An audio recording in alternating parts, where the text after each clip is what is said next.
Stade Français Paris, section paloise, pour la 23e journée de Top 14 avec les jeunes supportrices et les fans parisiens qui sont présents sous un beau soleil. Et les deux équipes attaquent à tout va dans ce début de rencontre, une rencontre très agréable, mais l'interception de la PEG à la 6e minute de jeu sur une offensive paloise, une défense bien en place des Parisiens, le premier essai. Sous ce magnifique soleil, je le répète, les conditions sont exceptionnelles. À Jambouin, regardez la PEG, l'interception. Une bonne défense glissée des Parisiens.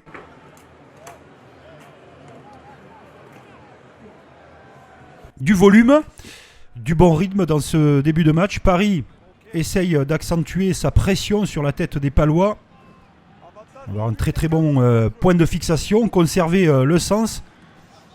Et le retour intérieur pour Lester Etienne, positionné en ailier sur cette rencontre qui marque le deuxième essai de Paris. Tout va bien pour eux au quart d'heure de jeu. Eux qui visent bien sûr cette 8e place synonyme de qualification en Coupe d'Europe. Mais on revient d'abord sur le ralenti. Regardez la belle passe allongée, le retour intérieur.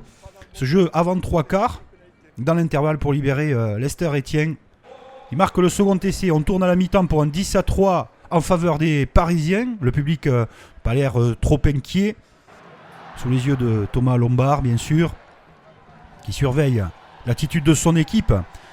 En seconde période, et de manière générale, l'art du maul pénétrant est bien maîtrisé cette saison par les Parisiens.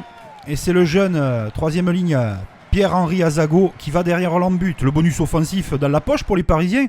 Vous allez me dire, rien de bien inquiétant pour eux à ce moment de la partie. Mais le côté brouillon de cette seconde période va permettre aux Palois de poser leur jeu, de revenir, de trouver les intervalles, de passer les bras. Et Astoy marquer son essai dans cette rencontre. Antoine Astoy, toujours prégnant, toujours présent aussi dans les grands moments. Et voilà le jeu palois qui se met en place et qui leur permet de croire à un retour possible dans cette rencontre. 18-11. Les Palois lâchent les chevaux, brisent les complexes. Astoy trouve un angle magnifique derrière le dos de Lester Etienne, qui se fait prendre sur sa couverture du rideau défensif. Mais derrière, la section paloise va s'organiser avec une belle captation de balle en touche. Elle aussi, elle sait maîtriser le maul pénétrant, le groupé pénétrant, la cocotte. Voilà, on est intelligent au niveau de la gestion à droite, à gauche.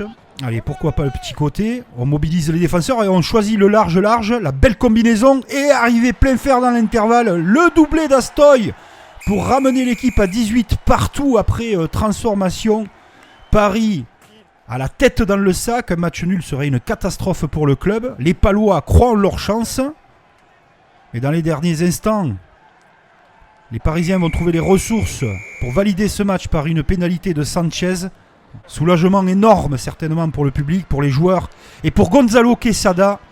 Ils sont toujours en course pour aller chercher la 8e place, bien qu'ils étaient agités en interne par le manque de résultats dans la semaine, les Parisiens.